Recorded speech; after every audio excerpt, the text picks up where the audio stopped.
醋是怎么做出来的？我相信有很多人都不知道。我们足足用了5个月的时间，做了4种家庭版做醋的方法。从今天开始，将陆续跟大家分享。用谷物酿醋源自于3000年前的古代中国。他在古代这样写：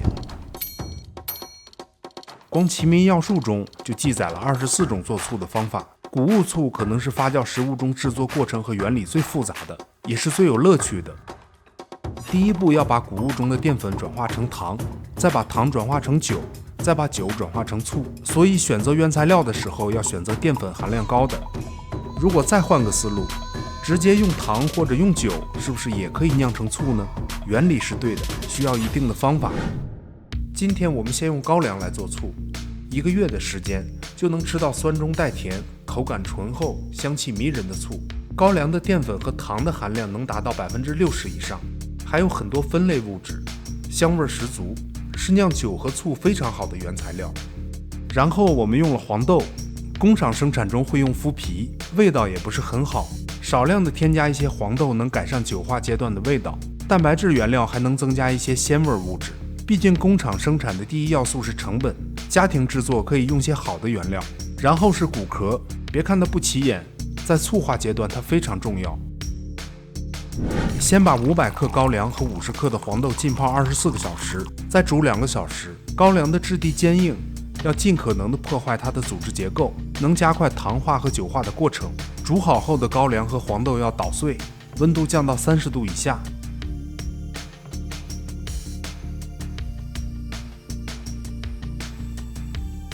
加入500克水，拌入100克酒曲和10克酿酒酵母。家庭版酿醋的时候用曲量比较大，目的是快速的糖化和酒化，同时也抑制杂菌的污染。酵母菌负责把酒曲从淀粉中分解得来的糖转化成酒精。把所有原料搅拌均匀后，盖上盖子，放在25摄氏度以上的地方密封发酵，2个小时左右就可以启动发酵。酒化的过程大概需要5到7天，这时所有的原料都被分解成很细腻的状态。打开盖子能闻到酒香味，没有任何颜色的杂菌，坚硬的高粱也只剩下一层皮，酒精度大概在6度左右，最适合酿醋的酒精度在6到10度。酒化阶段的时间越长，酒精度会越高，当酒精度达到12度以上，已经不适合醋酸菌的生长了。酒化阶段很简单，接下来就到了最复杂也是最有乐趣的时候，要把酒转化成醋。很多人说会酿醋的人会酿酒，但会酿酒的人不一定会酿醋。以前我们不理解这句话的含义，当研究明白了醋的原理以后，终于理解了这句话的意思。当酒化阶段完成以后，要把700克的骨壳和10克的醋酸菌跟之前的酒糟拌在一起。醋酸菌很娇嫩又有个性，它要在28摄氏度以上有氧气的环境中生存，这2个条件缺一不可，否则不可能转化成醋酸。这时候就需要骨壳跟醋酸菌的配合。酒糟拌入骨壳后，就形成了大大小小的气孔，这些气孔能为醋酸菌提供充足的氧气。然后把搅拌好的原料分装在开口大一些的容器里，扩大跟空气接触的面积。搅拌的时候要让骨壳充分吸收酒糟的液体，注意底部不要有液体的沉淀，否则浸在液体中的醋酸菌接触不到氧气，无法形成醋酸，杂菌就会大量的繁殖，导致失败。然后放在28摄氏度以上的地方发酵，醋胚温度不能长时间低于30度。总之要为醋酸菌提供适合它生长的环境，才能得到味道迷人的醋。接下来的日子里要记得每天至少翻拌2次，醋胚中的氧气会大量的被醋酸菌消耗掉，需要及时翻胚为醋酸菌增加氧气。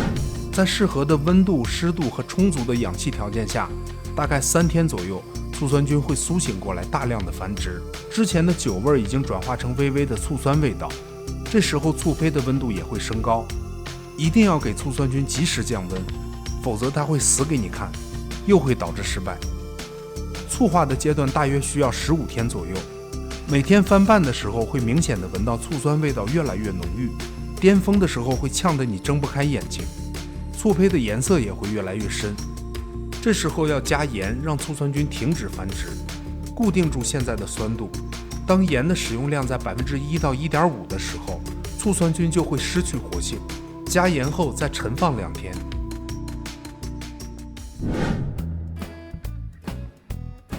接下来就到了激动人心的时刻，经过了20天左右的折腾，终于马上要吃上心心念念的醋了。这时候要把附着在骨壳上面的醋酸用清水淋出来，就形成了醋。用一个家里的沥水篮就能搞定这件事儿。下面铺上一层笼布，把醋胚放进去一部分，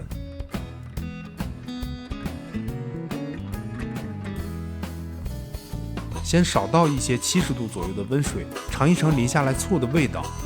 如果感觉太酸，就再少量的加水。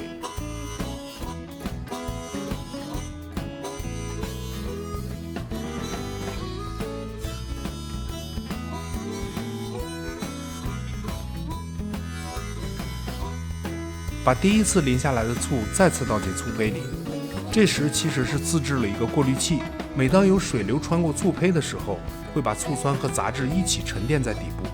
每淋一次，杂质就会按着粗细程度从上到下依次排开，淋出来的醋也会越来越清澈。怎么样，是不是越来越佩服我们的古人了？最后一步要把醋加热到70摄氏度左右，再次进行灭菌处理。千万不要烧开，否则醋酸会挥发掉。这时满屋都会是醋的香气，不是像买来的醋那种刺鼻的酸味，而是柔和的酸，非常的香。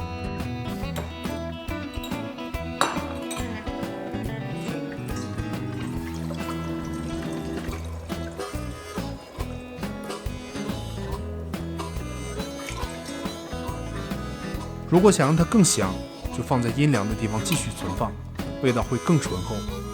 当你成功的酿出一瓶醋以后，你就完全能够体会为了吃一口醋而包了一顿饺子的那种冲动。